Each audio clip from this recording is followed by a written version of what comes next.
Berlin जी, Germany. महाराज जी राधे राधे। श्री हरिवंश। महाराज जी, आपके चरणों में कोटि कोटि नमन। महाराज जी, मैं वर्तमान में जर्मनी में पढ़ रहा हूँ। आपके वीडियो ने मुझे भगवत मार्ग की ओर प्रेरित किया है। मैं जानना चाहता हूँ कि आध्यात्मिक जागृति की दिशा में पहला कदम क्या है और मैं पढ़ाई के साथ साथ भगवत मार्ग पर कैसे प्रवेश कर सकता हूँ। जैसे कोई भी महल बनाने के पहले नींव की बहुत मजबूती की जरूरत होती है, ऐसे चाहे आध्यात्मिक उन्नति हो या लौकिक उन्नति हो, उसके लिए ब्रह्मचर्य की बहुत आवश्यकता होती है। किसका प्रश्न है? हाँ, ब्रह्मचर्य की बहुत आवश्यकता होती है। अगर ब्रह्मचर्य ठीक नहीं है तो ना वो लौकिक विशेष उन्नति को प्राप्त होगा और ना आध्यात्मिक उन्नति को प्राप्त होगा। आज हमारे समाज में सबसे पहला नाश ब्रह्मचर्य से प्रारंभ हो रहा है। छोटे छोटे बच्चे, छोटे छोटी बच्चियां, जिनको बहुत संयम से रहना चाहिए, इन कोमल अवस्थाओं में जीवन की जो जीवनी शक्ति है उसको सुरक्षित रखना चाहिए, वो आजकल नष्ट किया जा रहा है। गर्लफ्रेंड बॉयफ्रेंड, ये जो नौटंकी नाटक माया का चला है ना, ये बहुत नाशकारक है। क्योंकि नई अवस्था में मन वैसे ही उद्दंड होता है, अब और खुली छूट हो गई है। माता पिता का भय नहीं, शास्त्र का भय नहीं, कानून का भय नहीं, तो वैसे ही उद्दंड मन और निकल पड़ा। अब वो मनमानी आचरण जो कर रहा है, और उसकी न लौकिक उन्नति और न पारलौकिक उन्नति। लौकिक उन्नति मानो जो पुरुष या जो माता बहन संयम से हैं और फिर उनका जब ब्याह हुआ तो अपने पति को प्रभु की भावना से देखा, जीवन साथी की भावना से देखा, और वो उसको अपने जीवन साथी की भावना, और दोनों एक दूसरे की गलतियों को क्षमा करते हुए, एक दूसरे की भावना का सपोर्ट करते हुए पूरे संसार में अपना जीवन व्यतीत करते हुए भगवान को प्राप्त हो रहे हैं। गृहस्थी से भगवान की भी प्राप्ति होती है। हम लोग गृहस्थी में तो पैदा हुए, आकाश में थोड़ी पैदा हुए। अगर माता पिता के पावन विचार और धर्मात्मा ना होते तो हम लोगों का जन्म कैसे हो जाता। अब जब बच्चापन से ही तुमने दो चार बच्चों से गलत संबंध कर लिए या दो चार बच्चियों से, अब तुम गृहस्थी में संयम में रह पाओगे? तुम गृहस्थी के लायक रह गए हो? तुम्हारी संतान देशभक्ति या भगवत भक्त हो पैदा होगी? संभावना ही छोड़ दीजिए, क्योंकि मूल ही आपने दोष युक्त कर लिया भाव। तो बच्चा अध्यात्म में चलने के लिए तो अनिवार्य है ही ब्रह्मचर्य, पर लौकिक के लिए भी ब्रह्मचर्य है। और आप जिन देशों की बात कर रहे हैं वहां ब्रह्मचर्य नाम की कोई वस्तु नहीं है। विदेश में शब्द थोड़ा कड़ुआ है, पशुता का आचरण है, न पवित्रता का निर्वाह है, न संयम का निर्वाह है। खान पान का क्या स्वरूप है आप देख रहे हैं, उनकी विलासिता का क्या स्वरूप आप देख रहे हैं। भला ऐसे देशों में रहकर कोई ब्रह्मचर्य से रह जाए तो मुझे लगता है मगरमच्छ के बीच में वो तैर रहा है आनंद से, बहुत बहादुर आदमी है। ली जाएंगे मगरमच्छ। तो जहां विलासिता इस कोटि की दौड़ रही है कि आज यहाँ कल वहां परसों वहां, तो आप भी तो उसी मन वाले हैं और वहीं गए हैं। तो अगर आप इसको बचा पावे, बचाया जा सकता है। जैसे लंका में रह के विभीषण जी ने भक्ति की, ऐसे की जा सकती है, पर बहुत कठिन है। क्योंकि जैसा वायुमंडल होता है हमको वैसे ही ज्यादा सपोर्ट मिलता है। वायुमंडल व्यभिचार युक्त है तो हमारे भाव व्यभिचारी बनने में बहुत ही प्रवीण होंगे। और संयमी वातावरण है, जैसे धाम है, इधर देखो नाम कीर्तन कथावार, तो इधर भक्ति का सपोर्ट अधिक, पर सब कोई थोड़ी यहाँ रहेगा। पर अगर आपको वहाँ उन्नति प्राप्त करनी है तो पहली आपकी सीढ़ी होगी, पहला सोपान होगा ब्रह्मचर्य। दूसरा होगा कोई नशा न करना, किसी भी तरह का कोई नशा। जैसे आजकल बच्चे नहीं ड्रग्स से सब गंदी गंदी वृत्तियां धारण कर लेते हैं, बिल्कुल नहीं, कदापि नहीं। और तीसरी बात, जितना भी बन सके नाम जप करो। 10 मिनट सही, 15 मिनट सही, कुछ समय ऐसा निकाल लो नाम जप का। और अगर भोजन पवित्र हो गया तो इतनी बातें आप सुधार लो, आगे भगवान देख लेना कैसा मंगल करते हैं। अब बहुत समस्या है, बच्चा कैसे बोले जबान से। पहले था कि अधर्माचरण करने वाले लोग तलवार की नोक पे मांस जबान पे रखवाते थे, नहीं तो गला काट देंगे। और आज आप विदेश में पैसा दे के खाते हैं, तुम पूछते हो क्या किसका है? तो बच्चा कैसे हम बताएं, कैसे समझाएं? जहां ऐसा खान पान ही है, कोई रसोई ऐसी नहीं मिलेगी जिसमें मांस ना हो। कैसे कोई बुद्धिमान होगा? कैसे कोई धर्म में चलेगा? कैसे कोई, अच्छा तुम बच्चे हो, अभी तो है नहीं कि एक अपना अलग सिस्टम है, वो बनाया खाया। अब तो जहाँ घर पे मतलब मई से पहले में जब मैं यहाँ पे भी था तो फिर यहाँ पे मैं पहले मांस खाता था, लेकिन मई के बाद से इस साल से मांस मैंने पूरा छोड़ दिया है। और उसके अलावा क्या कहते हैं, अब घर पे ही बनाते खाते हैं, बाहर भी क्या कहते हैं पूछ लेते हैं कि उसमें अंडा तो नहीं है, उसमें मांस मच्छी तो नहीं है। तो हाँ, बाहर जैसे बच्चा हम तो इतना कहते कि जिस रसोई में पात्रों में मांस रंध गया, उसमें दाल रोटी भी बना के दे तो वो आसुरी आसुरी ही मानी, राक्षसी ही मानी जाती है। पर देख लो बच्चा, जैसे बने तो नाम जब करते रहे ना, ब्रह्मचर्य पर थोड़ा ध्यान रखना, आहार शुद्धि रखना, अपना लक्ष्य दृढ़ हो जाए तो कहीं भी वो अपने को बचाया जा सकता है। पर है बहुत कठिन, क्योंकि वातावरण का प्रभाव पड़ता है।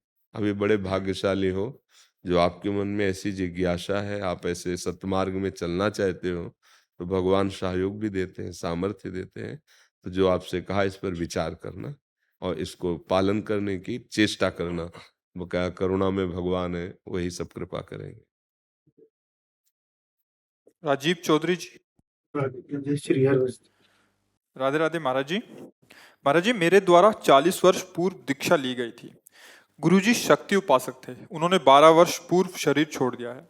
मैं प्रतिदिन पीताम्बरा बंगलामुखी का जाप करता हूँ। मैं प्रतिदिन आपका यूट्यूब पर वार्तालाप एवं प्रवचन सुनता हूँ। मुझे आप में ही गुरु की अनुभूति होती है। कृपया अपने श्री चरणों में स्थान देकर भविष्य की साधना के संबंध में मार्गदर्शन प्रदान करें। देखो, भावना तो ये ठीक है कि गुरुदेव भगवान सब रूपों में है। जहाँ से हमारा परमार्थ पुष्ट होने लगे, वहीं गुरुदेव की भावना कर ले। अखंड मंडलाकारम व्याप्तमेन चराचरम तत्पदम दर्शितमेन तस्मै श्री गुरुवे नमः।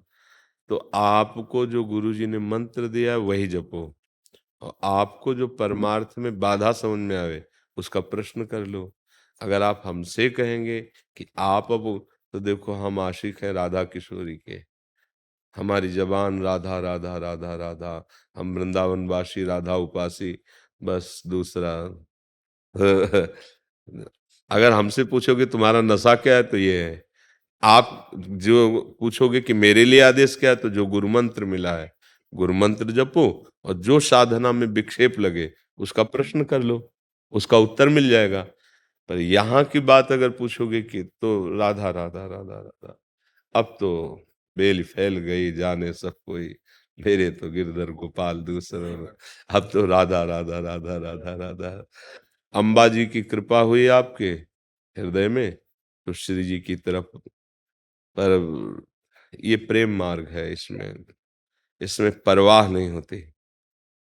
प्रेम एक अलौकिक वस्तु होती है। आपको प्यार किया है, आप चाहे जितना मुझे दुत्कारो और मेरे ही सामने दूसरे को प्यार करो, पर हम तो सिर्फ आपसे प्यार करेंगे।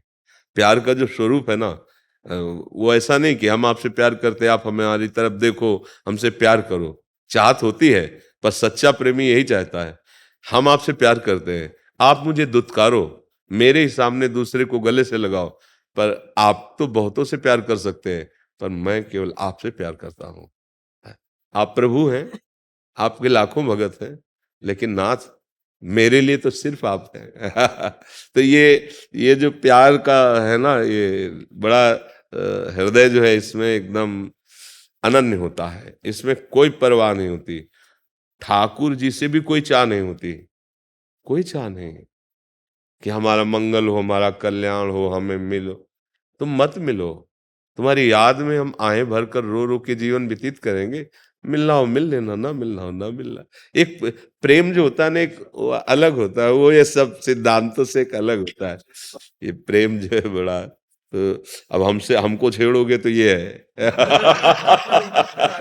हाँ, हमारा जो है, ज्यादा छेड़ दोगे तो अभी रोना शुरू हो जाएगा, क्योंकि अब वो जैसे ऐसे प्रश्न उत्तर करो तो ऐसे चलेगा, जहां मतलब पीड़ा है ना, जहां वहां छेड़ दो तो शायद इसको ही इश्क कहते हो, जैसे कोई दिल को मसला करे। भाई जी से हनुमान प्रसाद पोद्दार जी, बहुत बड़े महापुरुष, एक हृदय में एक अलौकिक पीड़ा, एक अलौकिक चाह, एक अलौकिक स्थिति।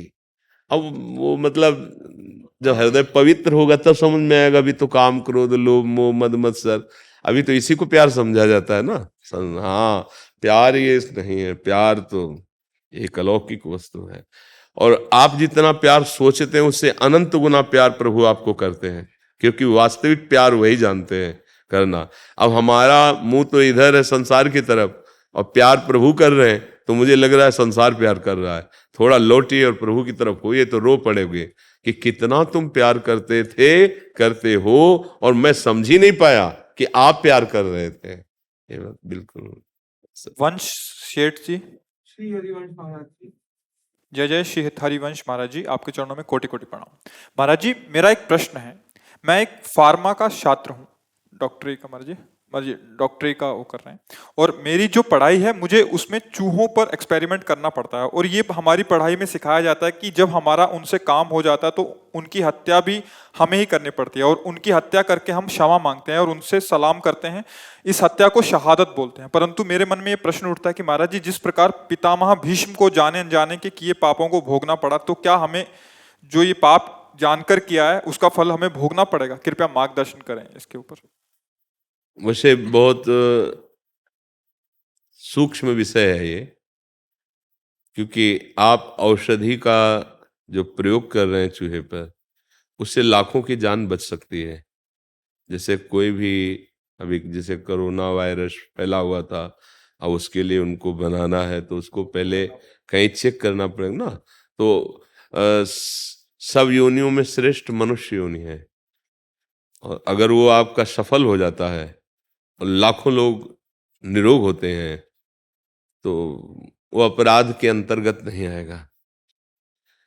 बहुत सी ऐसी औषधियां बनती हैं जिनको आप देख लीजिए कि वो केवल फल फूल से नहीं बनती हैं, जीवों से बनती हैं। बहुत सी औषधियां बनती हैं, जो बहुत से ऐसे कैप्सूल, बहुत से ऐसी औषधियां, बहुत से ऐसे जो जीवों, लेकिन बड़ी योनि है ना मनुष्य योनि, उसकी रक्षा में आता है। तो ऐसा नहीं कि वो फिर डॉक्टर नरक जाएगा, ऐसा नहीं है। हाँ, उद्देश्य आपका चूहा मारना नहीं है, उद्देश्य है औषधि की सफलता का।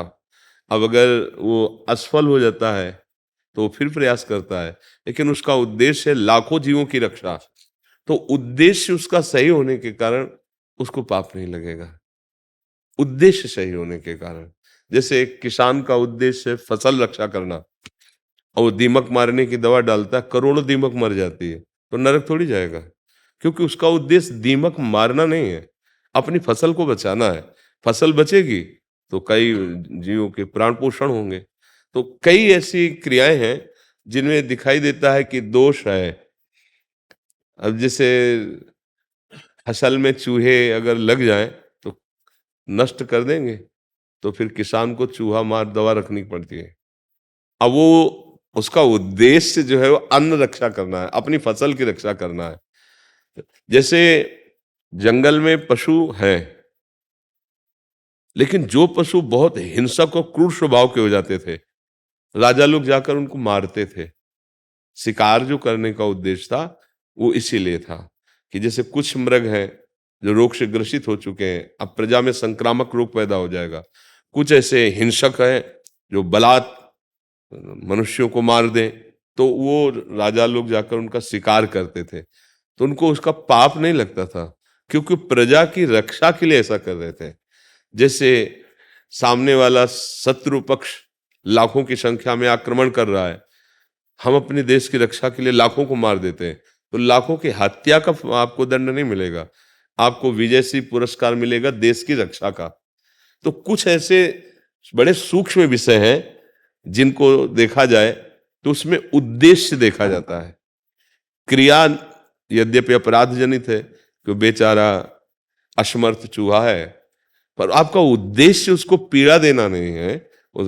अब वैज्ञानिक इसमें क्या साइंस में जब शुरुआत में ही मेढक आदि का ऑपरेशन करना, तो मेढक मर जाते हैं ना, फिर वही जाकर एक अच्छा डॉक्टर बनता है जो लाखों के शरीरों की रक्षा करता है, तो पापी थोड़ी माना जाएगा। तो बड़ा सूक्ष्म विषय है, ये जनसाधारण में उत्तर नहीं आएगा। तो ये क्या कि आप एक कोमल चूहा है, खरगोश है, आप उस पर प्रयोग कर रहे हैं और वो मार दिया गया है तो तुमको पाप नहीं लगेगा उसमें, क्योंकि उसका उद्देश्य चूहा या खरगोश मारना नहीं है। वो अपने लिए मार के खा रहा हो तो बात है कि भाई वो तो उस जगत मंगल के लिए औषधि का प्रयोग कर रहा है, अगर सफल हो गया तो लाखों के जीवन रक्षा का कार्य। समझ रहे ना आप? परंतु महाराज जी अगर सफल ना हो पाया फिर? तो आपका उद्देश्य था, आपका प्रयास था, आपका प्रयास चूहा मारना थोड़ी था, तो आप फिर प्रयास कीजिए। ऐसा थोड़ी कि एक बार में ही परफेक्ट कोई हो जाता हो, तो उसमें है। और देखो, बिना जीव के आहार के कोई जीवित नहीं रह सकता।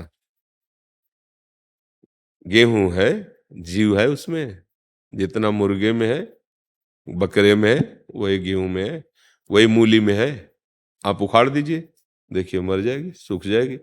हमारे लिए जो विधान बनाया गया, जीव बिना जीवे नहीं, बिना जीव खाए जी नहीं सकता। तो हमारे लिए जो विधान बना, अगर आप सही माने में देखिए तो दही में आप देखिए कितने कीड़े होते हैं। सोचो, आराम से पीते हैं ना, स्वास्थ्यवर्धक होता है ला। ये सूक्ष्म विचार है। जो चीज हमारे लिए निर्धारित है वो हमारे लिए है, जो निषेध है वो निषेध है। बड़ा सूक्ष्म विषय, उसको फालतू के तर्क में घसीट के नहीं ले जाते हैं। तो अब हमारी गाय के कीड़ा पड़ गया, अब हजारों कीड़े हैं, एक जीव गाय है और हजारों जीव कीड़े हैं। डॉक्टर के पास जाएंगे तो डॉक्टर क्या करेगा? हाथ तो जोड़ के थोड़ी कहे कीड़ा भगवान आप अलग हो जाओ, वो डालेगा दवा, सब मरेंगे, सब निकल जाएंगे, मरेंगे ना। उसका उद्देश्य कीड़ा मारना नहीं है, गौ की रक्षा करना है।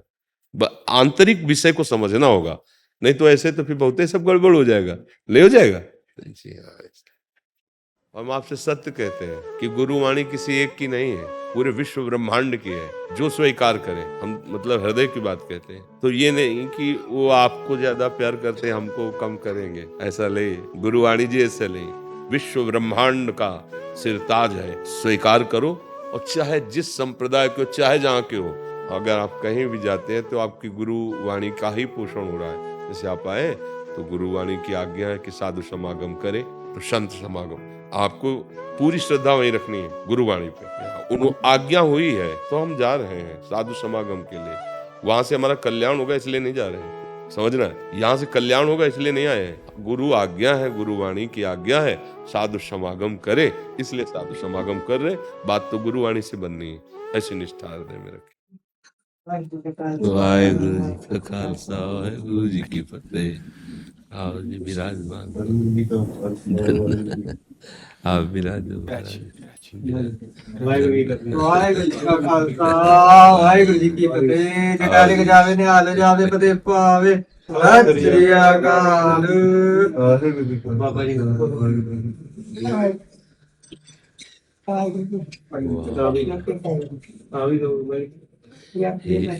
ये हमारी लीला है, हाँ जी। ये भी।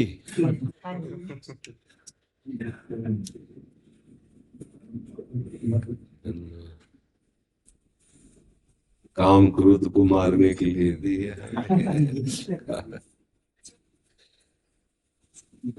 बहुत कृपा है गुरुदेव की, बहुत कृपा है, बहुत।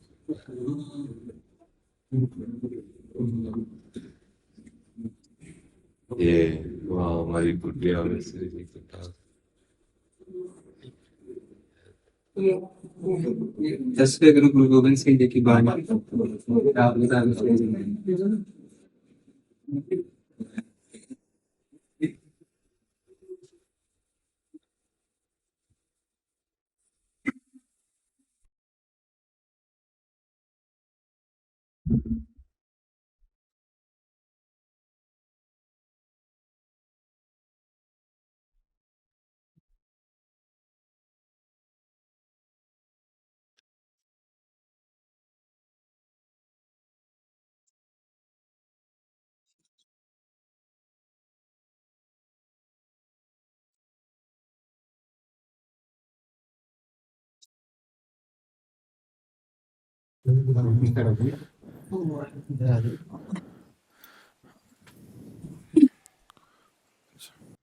गुरुजनों ने बड़े बड़े कष्ट सहे हैं, देखो आप, ऐसे इतिहास साक्षी है। जब पढ़ के देखो ना तो लगता है हमारा समर्पण, हमारी भक्ति क्या है।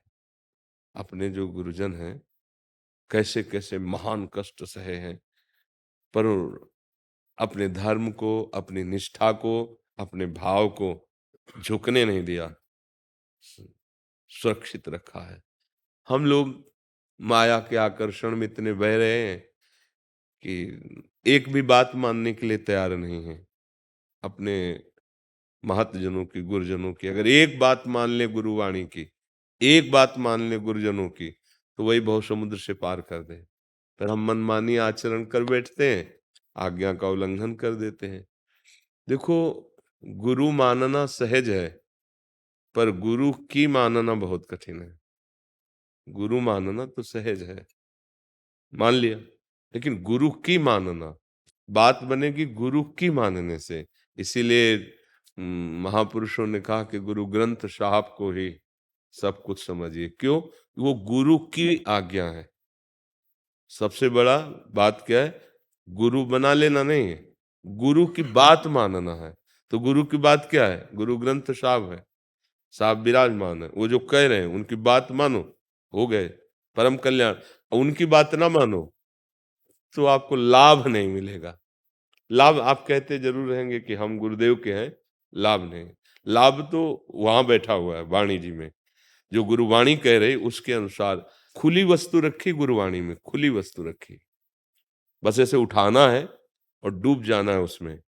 पर वो इतना बहिर्मुख है, इतना बाहरी भटकाव है कि वो उसे पकड़ ही नहीं पाया। खुली वस्तु रखी होती है, गुरुजनों ने खुली वस्तु रख दी है, बस उसको पकड़ लो, जो गुरुवाणी कह रही पकड़ लो और अंदर मनन करो, तो यहीं से आप प्रकट हो जाएंगे। यहीं यहीं बैठे हुए हैं, यहीं आनंद बैठा हुआ है, यहीं परमानंद बैठा हुआ है, यहीं जो बोलो राम बैठा हुआ है, श्याम बैठा हुआ है, यहीं वो बैठा हुआ है, कहीं दूर नहीं है।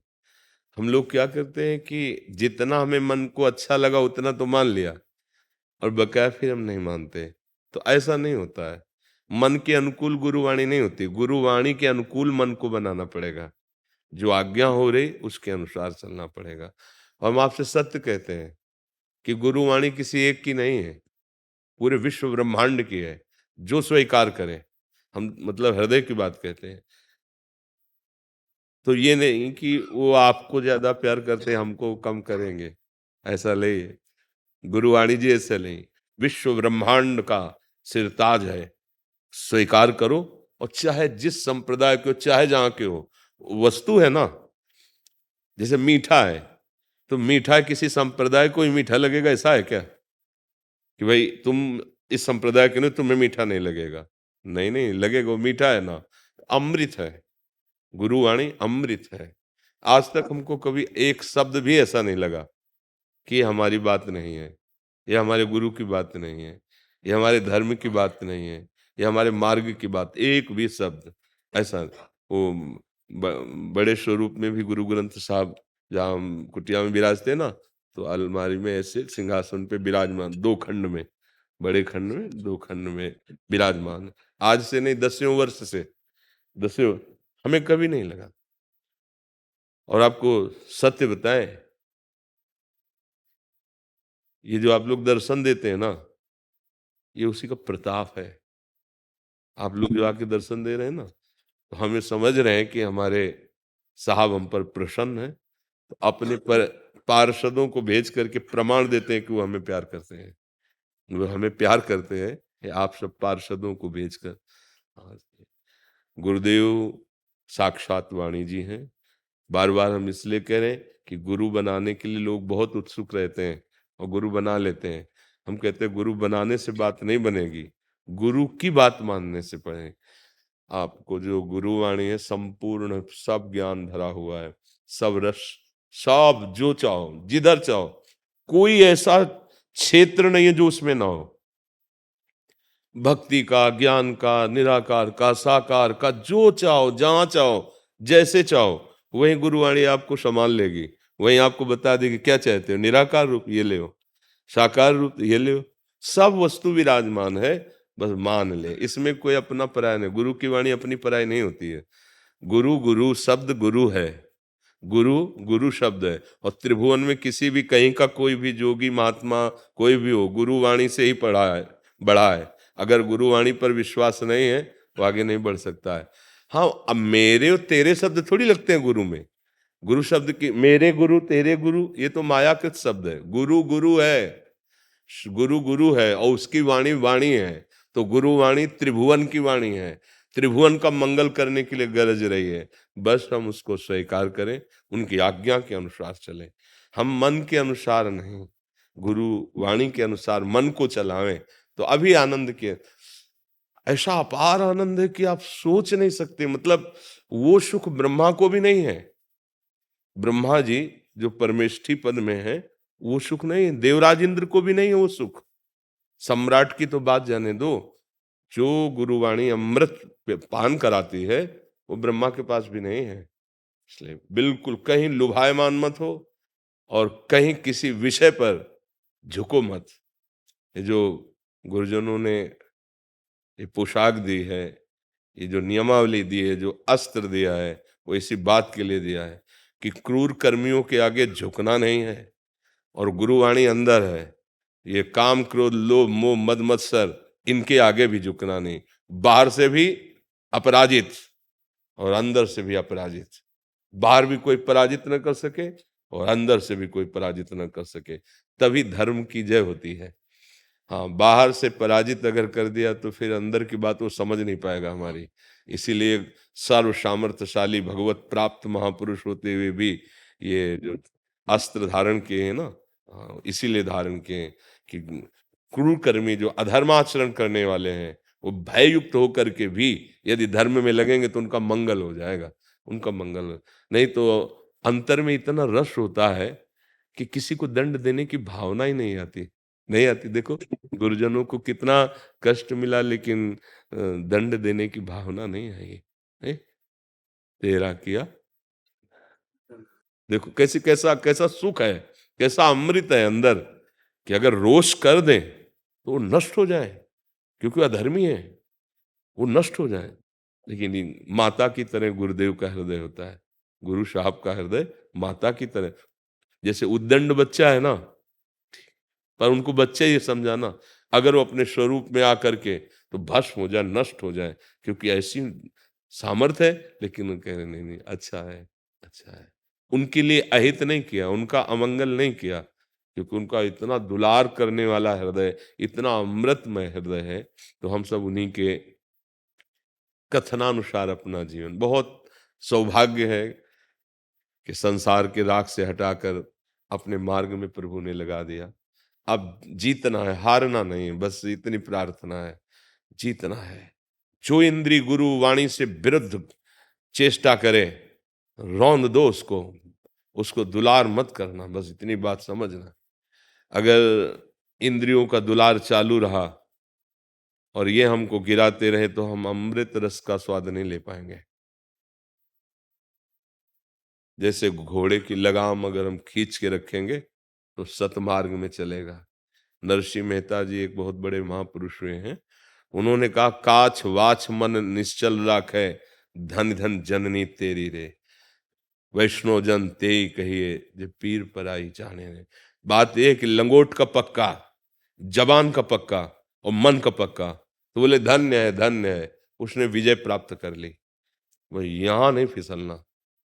जीवन का सार यही हम आपको बता रहे हैं कि अगर जवान में दो चीज होती है, एक रसेंद्री स्वाद लेना, एक बोलना मिथ्या ना हो और स्वाद में जवान न फंसे, और लंगोट का पक्का मतलब जनेन्द्री का पक्का हो और मन का निश्चय पक्का, विश्व में कोई उसे परास्त नहीं कर सकता।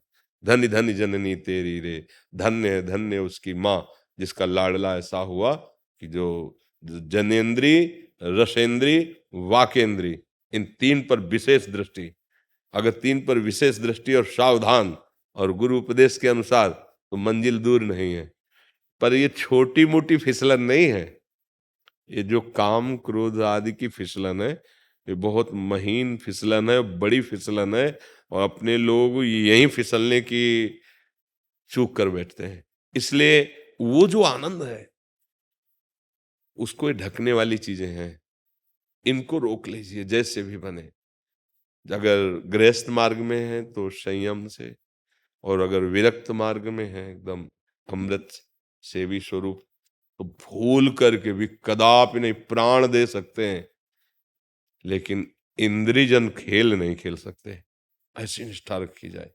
प्राण दे सकते हैं पर हम उसके विरुद्ध आचरण नहीं कर, ये थोड़ा होना चाहिए, बिल्कुल एकदम अलर्ट सावधान, चूके तो मारे गए। ये चढ़ाई ऐसी है कि इसमें चूके फिसल गए।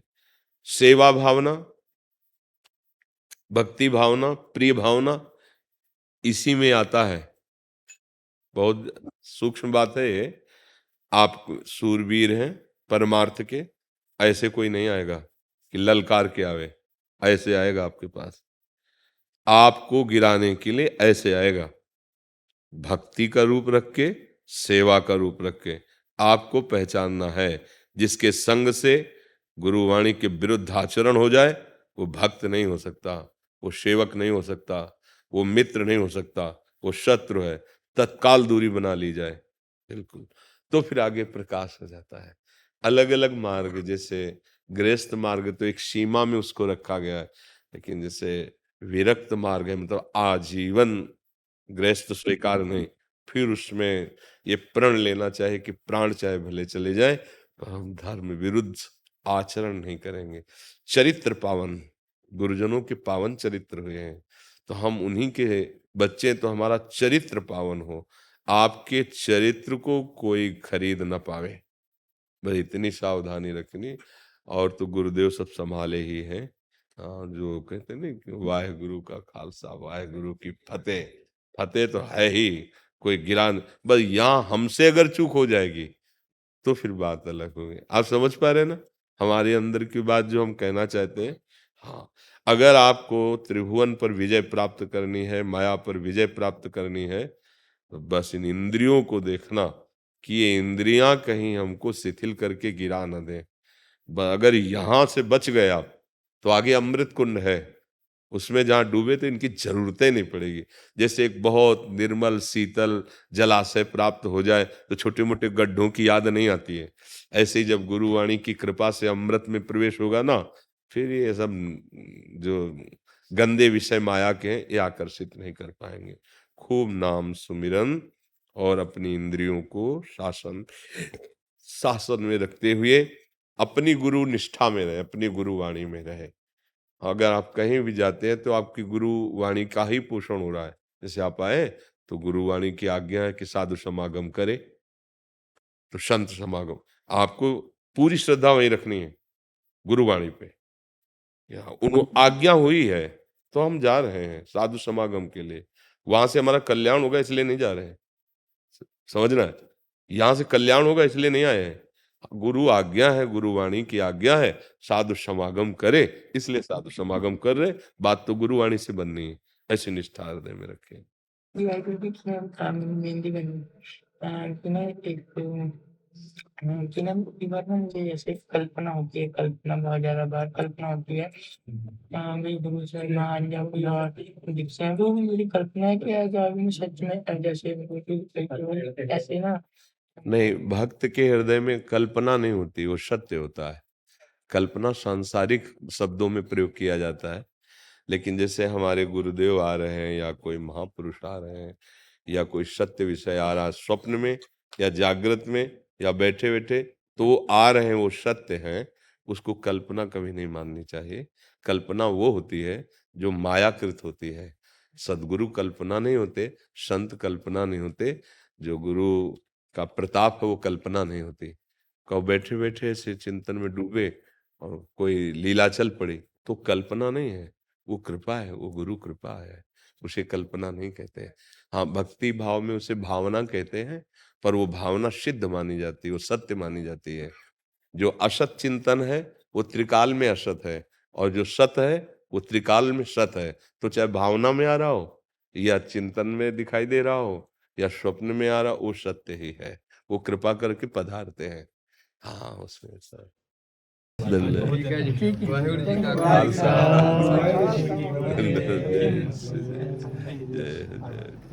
आप सबके चरणों में प्रणाम। धन्यवाद धन्यवाद धन्यवाद।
अरे